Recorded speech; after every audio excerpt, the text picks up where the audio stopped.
നമസ്കാരം. കേരയിൽ പദ്ധതി യാഥാർത്ഥ്യമാക്കുന്നതിനുള്ള പ്രതിസന്ധികൾ നിലനിൽക്കെ അതിനു പകരമായി മറ്റൊരു റാപ്പിഡ് റെയിൽവേ പദ്ധതി പരിഗണിക്കുകയാണ് സംസ്ഥാന സർക്കാർ. മെട്രോ മാതൃകയിലുള്ള റീജിയണൽ റാപ്പിഡ് ട്രാൻസിറ്റ് സിസ്റ്റം അഥവാ RRTS ആണ് കേരയിലിന് പകരമായി സർക്കാർ മുന്നോട്ട് വയ്ക്കാനൊരുങ്ങുന്നത്.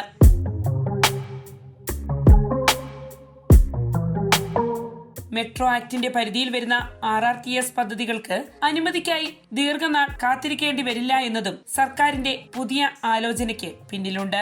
ഈ പദ്ധതിക്ക് കേന്ദ്ര നഗരവികസന മന്ത്രാലയം വേഗത്തിൽ പച്ചക്കൊടി കാണിക്കുമെന്ന വിശ്വാസമാണ് സംസ്ഥാന സർക്കാരിനുള്ളത്. കാരണം റെയിൽവേ മന്ത്രാലയത്തിന്റെ അനുമതിയുടെ അത്രയും സങ്കീർണമല്ല കേന്ദ്ര നഗരവികസന മന്ത്രാലയത്തിന്റെ അനുമതി ലഭ്യമാക്കാനുള്ള നടപടിക്രമങ്ങൾ. അതുപോലെ തന്നെ പുതിയ ബോർഡിന്റെ അനുമതിയും ഈ പദ്ധതിക്ക് ആവശ്യമില്ല. ഇക്കാരണങ്ങളാൽ പുതിയ പദ്ധതിക്കായുള്ള അനുമതി വളരെ വേഗത്തിൽ ലഭ്യമാകും. നഗരങ്ങളെ തമ്മിൽ ബന്ധിപ്പിച്ചുള്ള റാപ്പിഡ് ട്രാൻസിറ്റ് സിസ്റ്റം കേരളത്തിന് അനുയോജ്യമാണെന്നാണ് ചൂണ്ടിക്കാണിക്കപ്പെടുന്നത്. ഈ പദ്ധതിക്കായി ഡൽഹി മീററ്റ് മാതൃക റാപ്പിഡ് റെയിലാണ് സർക്കാർ മാതൃകയാക്കുന്നത്. നിലവിൽ നിർമ്മാണത്തിലുള്ള 82 കിലോമീറ്റർ ദൈർഘ്യമുള്ള ഡൽഹി മീററ്റ് RRTS മാതൃകയാക്കി കേരളത്തിലും ഈ സംവിധാനം കൊണ്ടുവരാനാകുമെന്നു തന്നെയാണ് സർക്കാർ വിലയിരുത്തുന്നത്.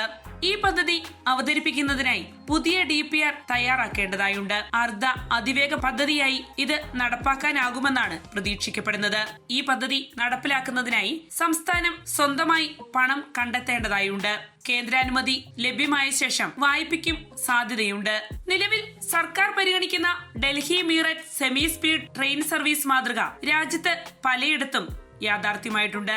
തമിഴ്നാട് ഇതിനോടകം 3 RRTS പദ്ധതികൾക്കായുള്ള പ്രാഥമിക പഠനം ആരംഭിച്ചു കഴിഞ്ഞു. സമാനമായ ഒട്ടേറെ അതിവേഗ റെയിൽപാതകൾ രാജ്യത്തിന്റെ വിവിധ ഭാഗങ്ങളിൽ ആസൂത്രണം ചെയ്തും വരികയാണ്.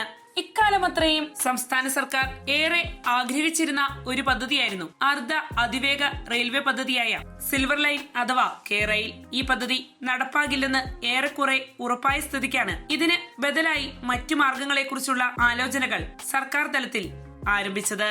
കേരയിൽ പദ്ധതിയിൽ ഇനി പ്രതീക്ഷ വെച്ചിട്ട് കാര്യമില്ലെന്നാണ് തോന്നുന്നതെന്ന് അടുത്തിടെ മുഖ്യമന്ത്രി പറയുകയുണ്ടായി. ഇതിനർത്ഥം പദ്ധതി മൊത്തത്തിൽ ഉപേക്ഷിക്കുന്നുവെന്നല്ല, മറ്റു വഴി നോക്കേണ്ടി വരുമെന്നതാണെന്നും അദ്ദേഹം പറയുകയുണ്ടായി. സംസ്ഥാനത്തിന്റെ വികസനത്തിന് ഏറെ സഹായകമായ ഒന്നായിരുന്നു കേരയിൽ പദ്ധതിയെന്നും അതിനുവേണ്ട കേന്ദ്രാനുമതി വേഗം ലഭിക്കുമെന്ന് പ്രതീക്ഷിച്ചെങ്കിലും ലഭ്യമായില്ല എന്നും അദ്ദേഹം പറഞ്ഞു. സംസ്ഥാന സർക്കാർ മുൻപ് പദ്ധതിയിട്ട സിൽവർ ലൈൻ പദ്ധതി റെയിൽവേ ഭൂമി പങ്കിടുന്നതായിരുന്നു. അതേസമയം RRTSന് റെയിൽവേ ഭൂമി ഒഴിവാക്കിയുള്ള രൂപരേഖയാണ് തയ്യാറാക്കേണ്ടത്.